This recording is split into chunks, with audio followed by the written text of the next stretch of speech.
Un grand merci Laetitia pour cette lecture. Bonjour à tout le monde de ma part. Je vois quelques personnes aussi de visite, quelques membres de la famille aussi en visite et j'espère que nous pouvons vous saluer un peu plus tard ici à l'extérieur après avoir d'abord fait votre passage de par la librairie. Et en parlant de la librairie, j'ajoute aussi que ce livre ne s'y trouve pas encore, on l'a eu dans le passé, on peut l'avoir dans le futur.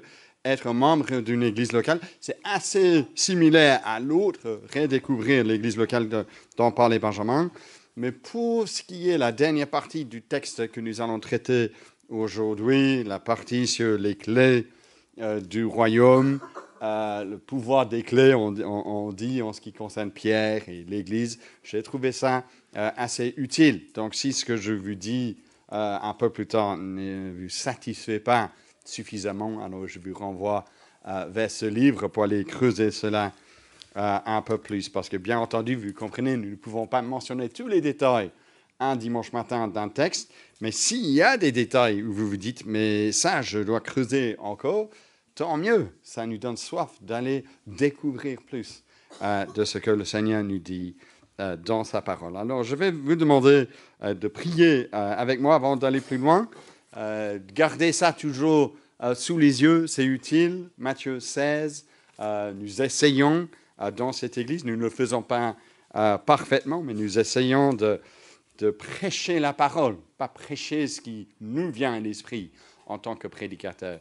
Et donc, c'est à vous de vous-même songer un peu cette parole pour pouvoir voir si ce qui est dit est juste ou pas, pour pouvoir par la suite agir en conséquence. Je vois qu'il y a un danger parfois d'avoir l'école de dimanche juste envoyée, juste au moment où il y a la lecture, parce que tout le monde était parti lorsqu'on a lu. Et donc, les amis, si vous êtes parents, vous avez déposé votre enfant pendant la lecture, alors ce soir, faites le nécessaire, relis le texte pour que vous puissiez être convaincus que oui, ce qui a été dit, c'est bien ce que la parole dit. Donc voilà, à nous de réfléchir si on peut trouver un autre moyen pour que les parents soient de retour à temps pour écouter la lecture de la parole. Je vous invite, chers amis, à prier et puis on y va ensemble. Merci Seigneur que Jésus a les paroles de la vie éternelle. Merci que nous sommes face donc aujourd'hui, comme chaque dimanche, à l'éternité en prenant en compte ce que tu nous dis dans ta parole. Et nous te prions donc que tu sois parmi nous, que tu éveilles nos esprits, que tu ouvres nos yeux pour contempler ta gloire. Nous te demandons cela au nom de Jésus. Amen. Alors, c'est le jour où la partie de l'année, me semble-t-il, où on commence à avoir des foires.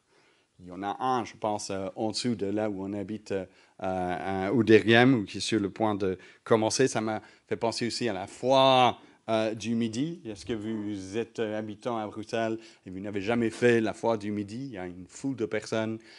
C'est assez agréable. Tu peux faire différentes choses pour votre divertissement. On passe, lorsque nous sommes à la foire, par différents stands. On est là pour être diverti d'une certaine manière. Parfois, c'est un jeu, parfois, c'est un truc à faire, tirer des pelés sur des canards flottants. C'est peut-être ça ce que vous aimez faire. Parfois, c'est un ménage, parfois, quelque chose à manger. C'est sympa, il y a différentes choses à faire. Mais nous sommes là lorsque nous passons à la fois pour être divertis. Nous sommes des clients à ce moment-là. Et les autres nous vendent leurs marchandises. Alors, notre premier point ce matin, vous allez voir cela aussi dans le livret si vous voulez suivre le plan, c'est lequel? C'est veiller, car toute religion ne cherche pas le vrai Dieu. Veiller, car toute religion ne cherche pas le vrai Dieu.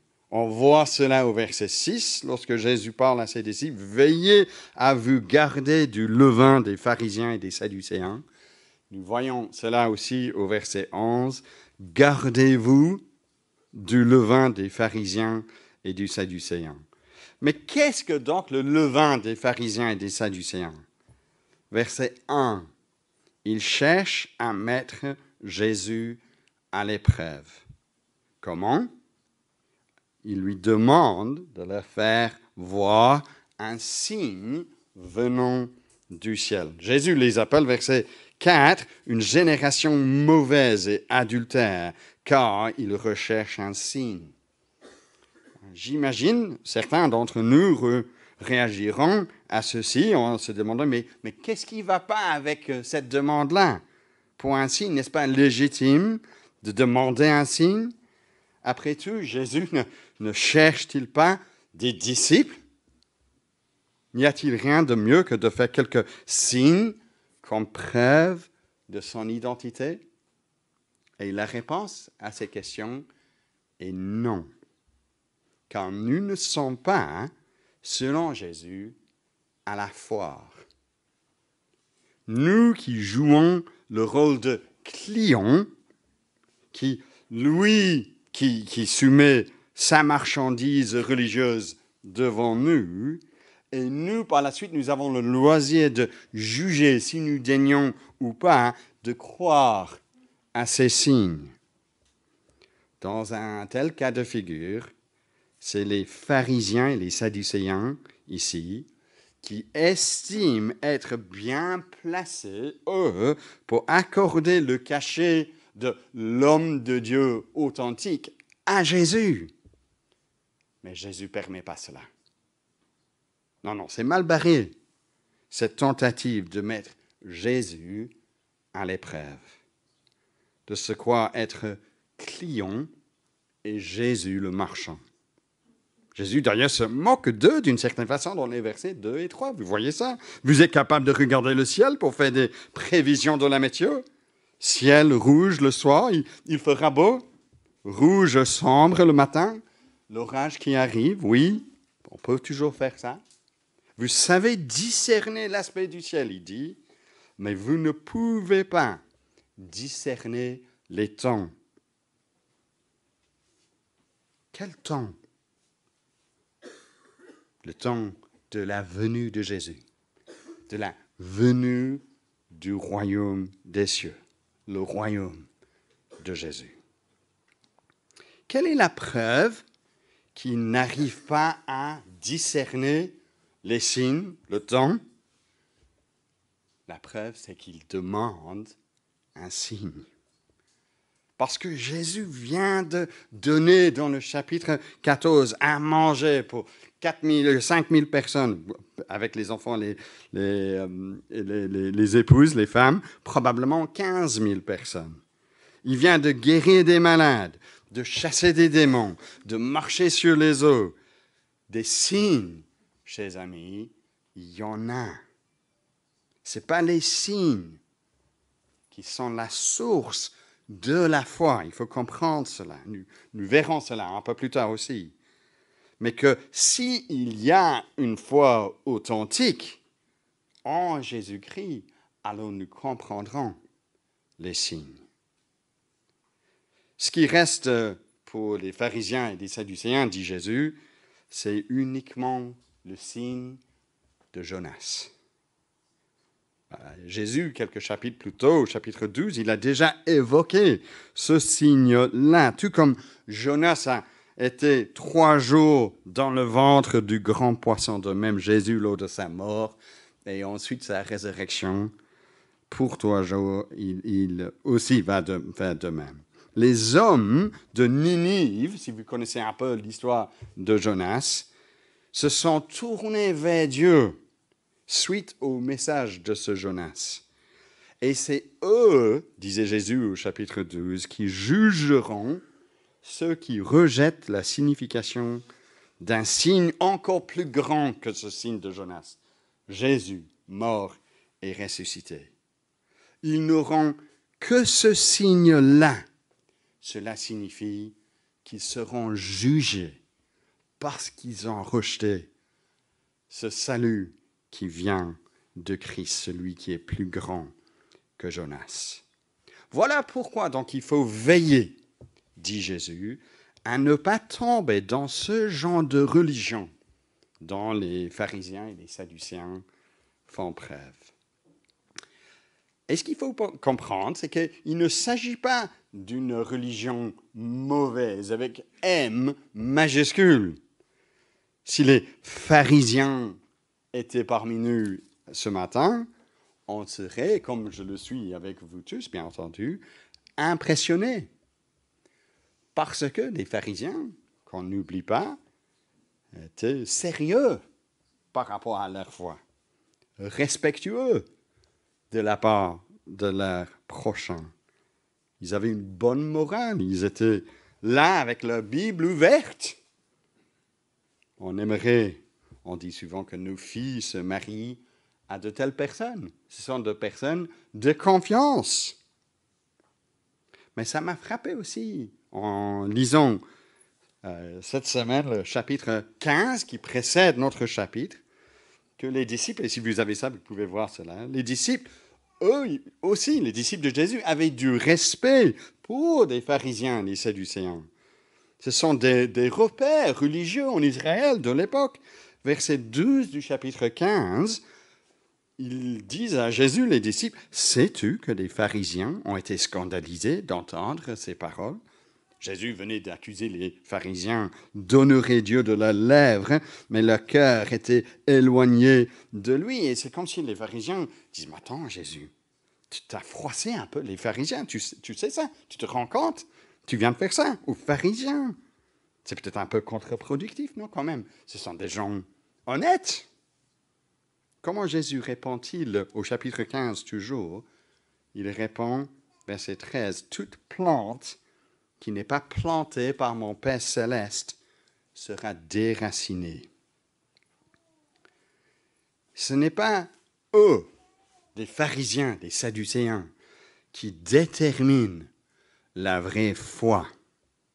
C'est ça ce que Jésus dit à ses disciples.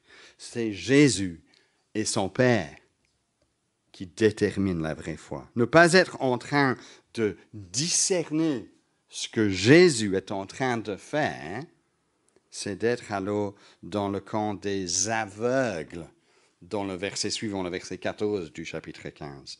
Ils vont à leur perte. Peu importe, voyez-vous, le cachet religieux respecté qu'ils portent de cette époque-là.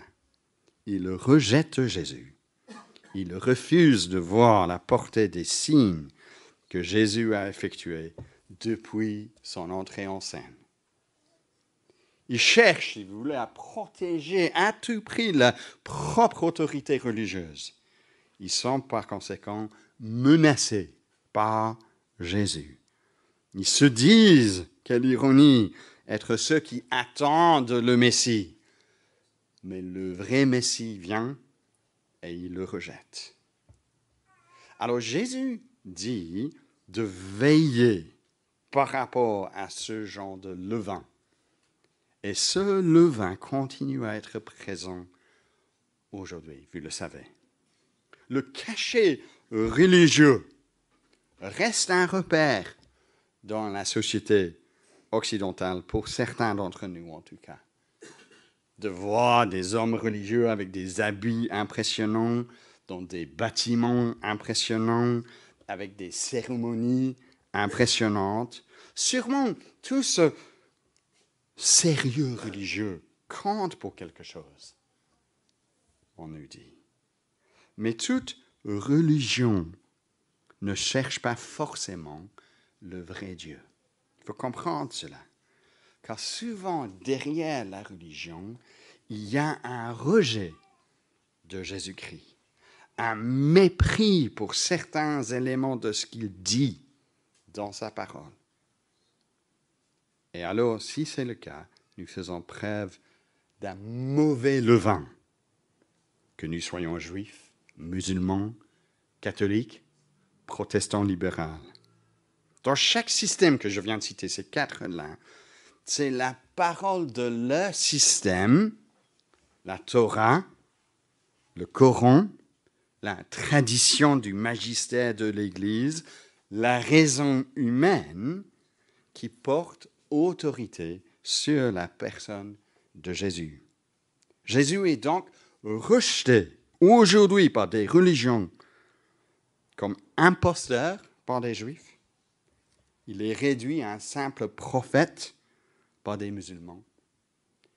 Où ce qu'il dit est réinterprété selon l'autorité de la tradition, selon le catholicisme formel, ou selon l'autorité du raisonnement humain, si nous sommes protestants libéraux. Vous voyez bien que parfois, ces personnes sont sincères. La sincérité peut cacher un cœur qui ne cherche pas à se soumettre à Jésus-Christ. Un cœur qui défend ses intérêts religieux plutôt que d'accueillir le Christ et de se soumettre à ce qu'il dit. Sans doute, aujourd'hui, vous comme moi, vous remarquez à quel point c'est difficile de ne pas devoir être forcé, de par tout ce que nous voyons autour de nous, de célébrer diverses identités sexuelles lors des activités LGBTQ+. La pression grandissante sur l'Église d'affirmer la bonté de toute expression sexuelle est bien présente de nos jours. L'Église devait défendre avec grâce, compassion, une vision de l'épanouissement humain qui ne peut pas se trouver de par nos ressentis vacillants du moment, mais qui se trouve dans l'identité objective que nous recevons de la part d'un Dieu créateur. Mais l'Église qui se plie à la volonté actuelle de notre société sur cette question, qui ignore donc la parole de Jésus-Christ, c'est une Église qui fait preuve du même levain dont parlait Jésus ici. Parce que c'est Jésus-Christ jusqu'à un certain point, jusqu'à ce qu'il soit contre ce que nous pensons être ce qu'il faut. Et Jésus, jusqu'à un certain point, c'est des pharisiens, des sadducéens. C'est le mauvais levain dont parle Jésus. Et ce qui est évident dans le paragraphe suivant, verset 5 du chapitre 16, là, ici, jusqu'au verset 12, c'est que ce même levain n'est pas loin non plus des disciples eux-mêmes. Gens de peu de foi, Jésus les appelle au verset 8. Car Jésus leur parle du levain des pharisiens et des sadducéens, et eux, ils pensent que Jésus est en train de parler du pain. Mais non! Vous ne vous rappelez pas des 5 pains, des 5000 et le nombre de paniers que vous avez emportés, ni les 7 pains, des 4000 et le nombre de corbeilles que vous avez emportés? Comment, verset 11, pouvez-vous ne pas comprendre que ce n'est pas de pain que je veux parler? Vous voyez, ils sont très proches à ce moment-là, les disciples, des pharisiens eux-mêmes, car eux non plus, ils n'ont pas compris les signes. Mais cette intervention de Jésus les fait comprendre. Verset 12, alors ils comprirent qu'il avait dit de se garder non pas du levain des pains, mais de l'enseignement des pharisiens et sadducéens. Donc, premier point, chers amis, veillez, car toute religion ne cherche pas le vrai Dieu. Mais deuxièmement, soyez heureux, car confesser Christ fait preuve de la révélation divine. La vraie religion nous mène dans une toute autre direction.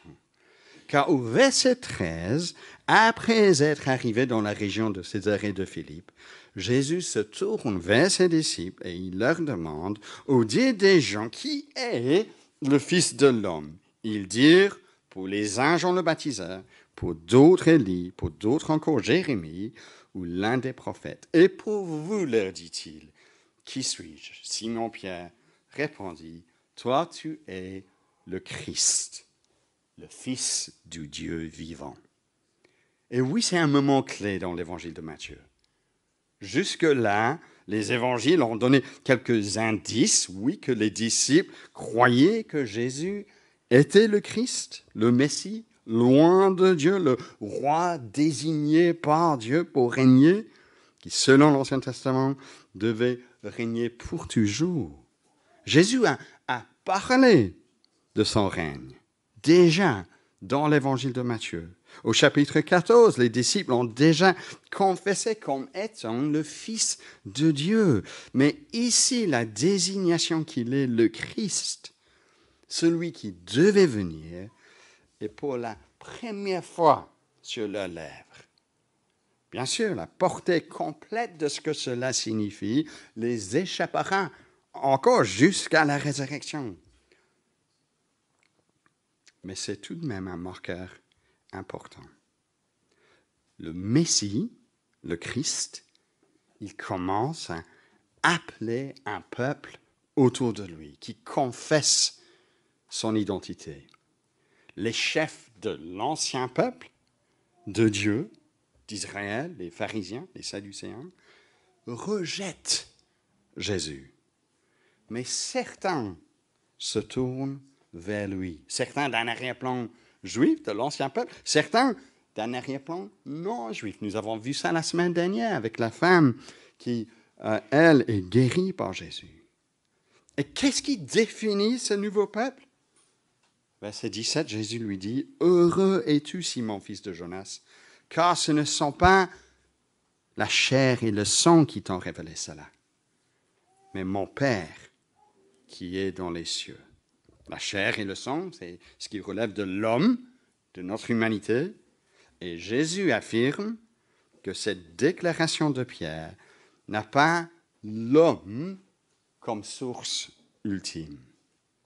Non, c'est son Père qui est dans les cieux qui l'a révélé à Pierre. Pierre, si vous voulez, est devenu quelqu'un qui, selon Ésaïe, que Jésus a déjà cité au chapitre 13, quelqu'un qui voit, qui entend, tandis que d'autres en Israël, tout en voyant, eux, ils ne voient pas. Tout en entendant, ils n'entendent pas, ils ne comprennent pas. Leur cœur est endurci.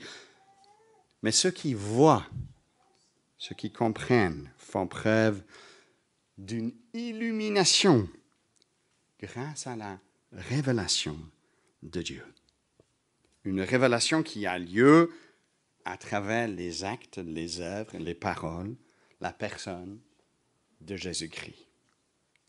Répondre donc à Jésus avec foi, cela fait preuve de la grâce de Dieu dans notre vie. Comme le dit plus tard l'apôtre Paul, ce n'est que par l'Esprit de Dieu que quelqu'un puisse dire que Jésus est Seigneur.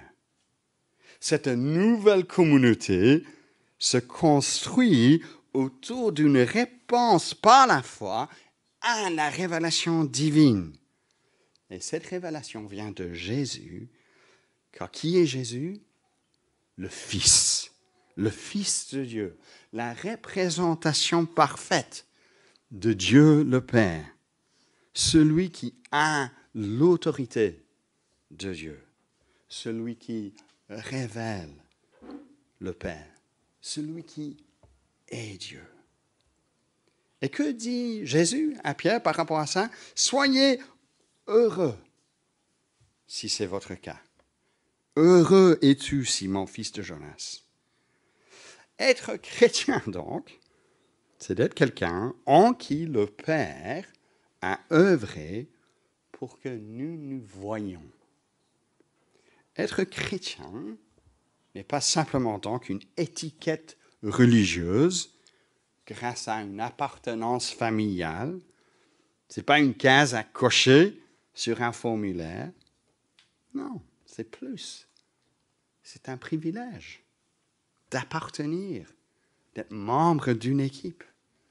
Alors imaginons pour un moment que la Belgique offrait une place gratuite en tant que membre de l'équipage pour une expédition fusée de la NASA, on dit ça, vers la Station spatiale internationale. Et vous êtes sélectionné, même si vous n'avez aucun mérite, aucune expérience pour y être. Ils disent, voilà, on veut donner une place gratuite à quelqu'un de normal. Alors le jour du départ arrive et vous êtes là avec les autres membres de l'équipe. Et vous êtes comment à ce moment-là, point de vue de vos émotions? Indifférent? C'est une courvée pour vous d'y être, pour y aller? C'est un peu grincheux parce que vous n'avez pas bien dormi la veille? Non, vous faites partie des privilégiés, sélectionnés pour un exploit extraterrestre en quelque sorte. Donc être présent à l'Église de Jésus-Christ, confesser Jésus-Christ comme Fils de Dieu, mais le dimanche matin un peu grincheux, indifférent, comme si c'est une courvée d'y être, comme si c'est Dieu qui devait être plutôt heureux que vous soyez là, vous lui rendez un service. Bon, merci, bravo. Non, une telle attitude, chers amis, ça fait mauvais signe. Il y a tellement de gens, vous ne voyez pas cela, qui ne voient pas que Jésus est le Christ, le Fils de Dieu, qui tombent, eux, sous le jugement du signe de Jonas. Mais figure-toi que oui, toi, tu vois, heureux sois-tu. Alors soyons heureux. Confesser Christ fait preuve de la révélation divine. Et notre dernier point, c'est celui-ci. Humiliez-vous, car le plan de Dieu tourne autour de son Église. Humiliez-vous, car le plan de Dieu tourne autour de son Église. Comment Jésus continue, verset 18? « Moi, je te dis que tu es Pierre, et sur cette pierre, je construirai mon Église, et les portes du séjour des morts ne prévaudront pas contre elle. Je te donnerai les clés du royaume des cieux. Ce que tu lieras sur la terre sera lié dans les cieux. Ce que tu délieras sur la terre sera délié dans les cieux. » Il y a bien entendu ce jeu de mots entre Pierre, la personne, et Pierre. Sur cette pierre, tu es Pierre, et sur cette pierre, Jésus construira son Église. Le Christ est venu former un peuple qui lui appartient par la foi, qui est composé de toutes les nations qui viennent à ce Christ par la foi. Et ce peuple, c'est un rassemblement de personnes. Et ça s'intitule l'Église. Le mot Église signifie cela, rassemblement, une assemblée. Et cette Église, ce rassemblement, soutenu par le Christ, tiendra le coup, quoi qu'il advienne. Vous voyez ça? Ce n'est pas une promesse pour chaque église locale, comme si on dirait que l'église de Woluwe sera encore là jusqu'au retour de Christ. Peut-être, mais peut-être pas. Ce n'est pas une promesse qui se tient à une église locale particulière, mais l'église de Christ, l'ensemble de ce peuple rassemblé par le Christ, cette église-là tiendra jusqu'au retour de Jésus, bien que parfois persécutée, marginalisée, méprisée. Après tout, c'est son Église, il dit. Il est le maître souverain, nous avons chanté. Les temps sont en sa main. C'est lui qui revient victorieux pour nous ouvrir les cieux. Nous pouvons être confiants en lui. Et d'ici là, Jésus a accordé à l'Église le pouvoir des clés. Les clés de son royaume. Les clés, comme vous pouvez comprendre, ce sont les moyens par lesquels ce peuple, ce rassemblement, continue à se gérer, à grandir. Les clés permettent de contrôler l'entrée et la sortie. Imaginons maintenant qu'on demande à Cor, celui qui nous accueille dans ces locaux de l'école, de descendre et fermer les portes, là et là. Bon, en fait, quasi personne ne sait qu'il y a une sortie par là, mais normalement, vous pouvez aussi sortir par là si vous le souhaitez. Il ferme les portes avec ses clés. Avoir donc les clés, c'est d'avoir quoi? Le pouvoir d'ouvrir les portes pour laisser entrer quelqu'un dans cette assemblée et pour mettre quelqu'un dehors. C'est ça le pouvoir des clés. Le fait donc de lier et délier, comme nous avons lu, c'est le fait d'avoir le pouvoir sur cette question-là. Qui entre, qui sort. Tout comme ailleurs dans le Nouveau Testament, Dieu accorde à l'État le pouvoir du glaive, de l'épée, pas à l'Église. L'Église ne peut jamais porter l'épée pour faire avancer le royaume de Christ, mais l'État est permis par Dieu d'exercer ce pouvoir-là. Mais Dieu accorde le pouvoir des clés à l'Église. Juste pour nous aider, nous allons voir un exemple de cela au chapitre 18. Donc, si vous avez le texte du chapitre 18 sous les yeux, tant mieux. Sinon, écoutez. Verset 15, que dit Jésus au chapitre 18, verset 15? Si ton frère a péché contre toi, va et reprends-le seul à seul. S'il t'écoute, tu as gagné ton frère. Mais s'il ne t'écoute pas, prends avec toi une ou deux personnes afin que toute affaire se règle sur la parole de 2 ou 3 témoins. S'il refuse de les écouter, dis-le à l'Église. Et s'il refuse aussi d'écouter l'Église, qu'il soit pour toi comme un non-juif et un collecteur des taxes. Donc, premier tour, lorsqu'il y a un problème, lorsque quelqu'un ne fait pas preuve d'une façon de vivre au sein de notre Église qui est conforme pour des citoyens de ce royaume, c'est d'aller voir la personne individuellement.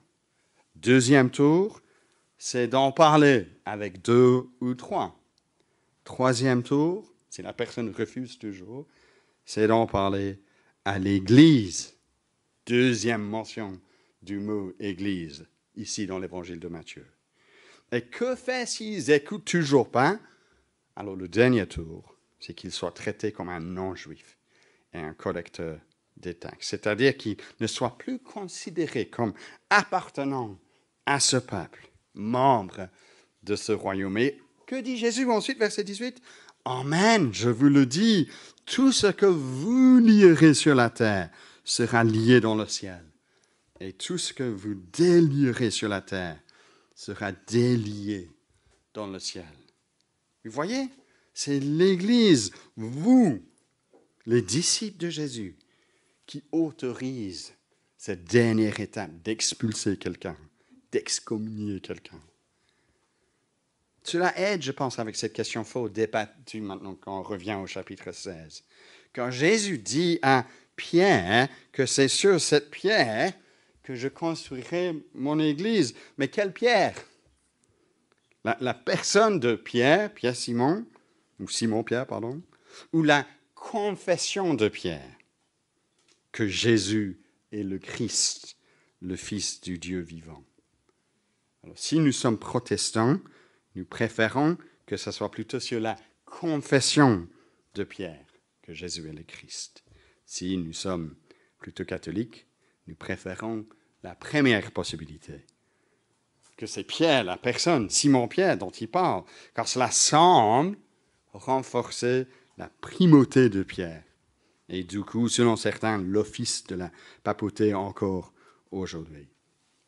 Alors, il me semble assez évident que Jésus fait exprès de faire un lien entre Pierre et sa confession, et de vouloir à tout prix réduire Pierre à un homme parmi les autres n'est pas juste. Pierre, il a une place toute particulière. Il était, si nous lisons le livre des Actes, le premier pilier de l'Église chrétienne à Jérusalem. Mais rien n'est mentionné au sujet du successeur de Pierre, ici par Jésus, ni de ses déclarations infaillibles ou autres, non. Selon le Nouveau Testament, à un moment donné, l'apôtre Paul a dû confronté Pierre pour une erreur commise de sa part. Et à aucun moment dans le livre des Actes a-t-il, Pierre, une autorité au-dessus des apôtres. Non, c'est sur base des apôtres, dans leur ensemble, que Jésus a établi son Église. C'est eux, les témoins oculaires de tout ce que Jésus a fait et a enseigné. Finalement, lors de sa résurrection même, ils étaient témoins. Eux, ils mettaient sur papier, dans la Bible que nous avons encore sous les yeux, ce dépôt qui découle de leur confession collective que Jésus est le Christ, le Fils du Dieu très haut. L'Église est construite donc sur le témoignage des apôtres, dont Pierre, oui, avait le rôle primordial au début. Et l'Église continue à avoir une autorité de reconnaître l'authenticité de la confession de l'une ou l'autre personne, sur base des critères que Jésus leur avait laissés. Matthieu 18, il ne dit pas que toi, tu lirais, comme il a dit au chapitre 16, mais il dit tout ce que vous les disciples, vous lirez, et tout ce que vous délirez sera délié. À la fin de l'évangile de Matthieu, c'est aux disciples que Jésus donne le commandement de faire des disciples, de les baptiser au nom du Père, du Fils et du Saint-Esprit. Donc, résumé, Jésus accorde à son Église une grande autorité. Il faut le reconnaître. Ce n'est pas une autorité totale, bien entendu, sur la vie de quelqu'un. Jésus ne lance pas son Église comme un secte qui contrôle tout. Mais lorsqu'il s'agit de notre identification en tant que disciples de Jésus-Christ, lorsqu'il s'agit de notre comportement en tant qu'ambassadeur pour Jésus, cette tâche, il accorde à l'Église la responsabilité d'exercer le pouvoir des clés. Et cela signifie l'Église locale. Car selon chapitre 18, comment voulez-vous ressembler l'Église universelle pour l'exercice de la discipline? Fais-le connaître à l'Église. C'est à toute l'Église depuis le 1er siècle. C'est impossible. Non, l'Église, c'est quoi? C'est le rassemblement local des croyants. Et cela, chers amis, nous met au défi lorsqu'on arrive à nous. Car en Occident, nous continuons à avoir tendance à retenir notre indépendance jusqu'au bout. Au cœur, pour beaucoup de chrétiens, il y a moi et il y a mon Dieu. Ensuite, si tout va bien, il y a moi et mon Église. Mais l'Église est secondaire dans la pensée de la plupart d'entre nous. Je ne dis pas ça parce que je suis pasteur d'une Église. Je dis ça parce que je suis un homme de l'Occident, tout comme vous l'êtes également. Je pense que Covid a renforcé cela pour certains, car confiné à la maison, on pouvait facilement arriver à la conclusion que l'Église, le rassemblement, n'était pas forcément quelque chose de nécessaire. Mais l'Église conçue ainsi, c'est un peu comme un club, n'est-ce pas? Un club de sport, un club où je joue aux échecs ou autre. C'est volontaire, c'est bien, ça m'apporte quelque chose, mais ce n'est pas grave. Pour moi, ultimement, si j'y suis ou si je n'y suis pas, c'est une erreur. Bien sûr, personne n'est forcé d'entrer dans l'Église. J'espère que ce n'était pas votre cas aujourd'hui. J'espère qu'on ouvrira les portes et vous pouvez sortir quand vous voulez. C'est volontaire dans ce sens-là, bien entendu. Mais du point de vue de Jésus, du croyant en Jésus, l'Église, ce n'est pas volontaire. Nous faisons partie de ce peuple par la foi. Ce n'est pas un club que je peux parfois bénéficier, parfois laisser de côté. Non, c'est l'Église, nous avons vu, qui dicte sur cette terre les choses les plus importantes pour chacun d'entre nous. Ce n'est qu'à elle, l'Église, que Jésus a donné l'autorité de reconnaître notre confession de foi, de nous, chacun d'entre nous individuellement, de nous mettre en garde aussi si notre vie ne s'accorde pas à cette confession de foi, de nous lier ou nous délier. Alors imaginons maintenant, juste une petite illustration de la famille. La famille rassemblée lors de l'adoption d'un enfant. Vous êtes adopté dans une famille. Ou la famille rassemblée lors des difficultés où les parents prennent la décision de renvoyer quelqu'un dans les cas extrêmes. Où en êtes-vous à ce moment-là? Vous êtes concerné ou vous vous dites, peu importe ce qu'ils font. Si la famille décide de t'adopter, tu es concerné. Ça change ta vie. Si la famille décide de vous renvoyer, tu es concerné par cela. Parce que ça change dramatiquement votre vie. Mais de même alors pour l'Église, chers amis, d'une échelle encore plus grande que la famille. Qui baptise?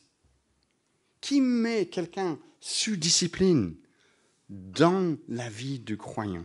C'est toi? Moi, je me fais baptiser.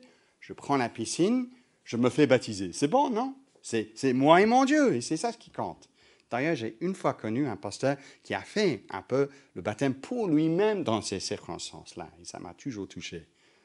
Parce que c'est tellement irrégulier. Parce que ça démontre une indépendance par rapport à l'Église qui n'est pas saine. Et qui prend la décision de se dire ce comportement, ça ne va pas? C'est toi? C'est toi le roi de ta foi à tous égards? Aucune autre personne puisse te dire, vous savez, ça ne va pas. Vous savez, de continuer à faire ça, vous courez le danger de rejeter Jésus-Christ.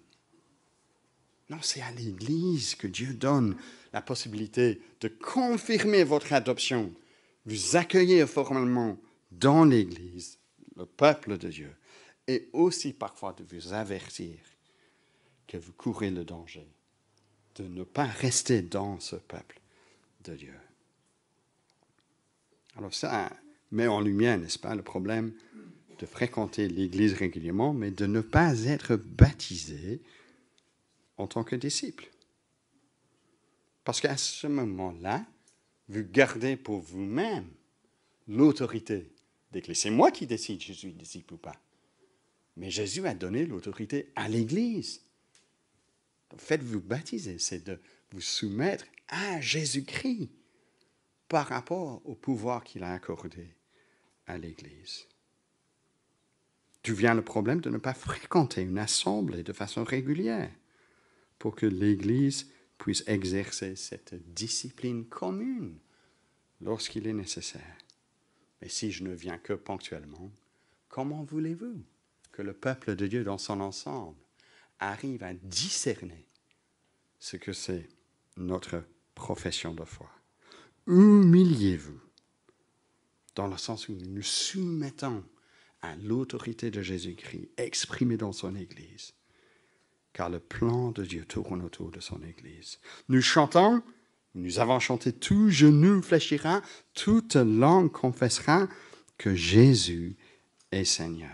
Soumettons-nous donc déjà à lui aujourd'hui. Arrêtez d'être léger par rapport à l'Église de Jésus-Christ, à son peuple, de se croire en mesure d'avoir une relation avec Dieu en dehors de son peuple. Non, c'est à l'Église que Jésus a remis les clés. Oui, l'Église, elle n'est pas parfaite. Cette Église, elle n'est pas parfaite, elle fait des erreurs. Tout comme les premiers ministres et des présidents, vous l'avez remarqué, font aussi parfois des erreurs. Mais ils continuent à avoir une autorité, bien qu'ils soient faillibles. Tout comme l'Église continue à exercer son autorité, confiée par Jésus-Christ, bien que, oui, faillible. Parfois, il faut renvoyer aussi un pasteur, un ancien, si le comportement n'est pas digne de pasteur ou d'ancien. Mais qui prend la décision de faire cela? L'Église rassemblée dans son ensemble. Alors cela implique, et on termine avec ceci, chers amis, une estime pour le peuple de Dieu. Jésus construit son peuple. D'abord de par Pierre, ensuite les apôtres, ensuite les autres disciples, et ainsi de suite jusqu'à nous. Nous devons avoir de l'estime pour le peuple de Dieu. Nous devons fréquenter donc le rassemblement local du peuple de Dieu de façon régulière. Nous devons prier pour l'Église, parce que l'Église a un pouvoir immense aux yeux de Dieu. Il consacre l'autorité de confier qui est dedans et qui est dehors. Et cette décision-là compte pour l'éternité, chers amis. Ce n'est pas une petite chose de faire partie de l'Église de Jésus-Christ. Donc je vous invite, chers amis, à prier avec moi que le Seigneur nous aide à reconnaître la grandeur de la personne de Jésus et donc de l'autorité qu'il accorde à son Église. Prions ensemble. Seigneur, nous avons vu pas mal de choses ensemble. Nous avons vu ce que c'est le levain des pharisiens et des sadducéens. Ceux qui cherchent à contrôler Jésus, à imposer leur religion au-dessus de Jésus, au lieu de transformer la compréhension de ce que c'est la religion à la lumière de Jésus. Donne-nous d'être un peuple donc, qui écoute le Seigneur Jésus dans sa parole, mais un peuple aussi qui reconnaisse à quel point c'est toi qui as construit ton Église, à quel point le fait de se dire chrétien, membre de ce peuple, fait preuve de l'œuvre de ta grâce dans notre vie. Donne-nous, Seigneur, de ne pas sous-estimer donc le privilège que nous avons de t'appartenir, de te connaître, mais aussi la responsabilité que nous portons ensemble, le pouvoir des clés que tu as laissées à ton Église. Pardonne-nous pour nos erreurs, pardonne-nous, Seigneur, pour nos fautes, et donne-nous ensemble, en tant que ton peuple, à cheminer avec toi dans la reconnaissance et par la foi. Au nom précieux de Jésus, nous te prions. Amen.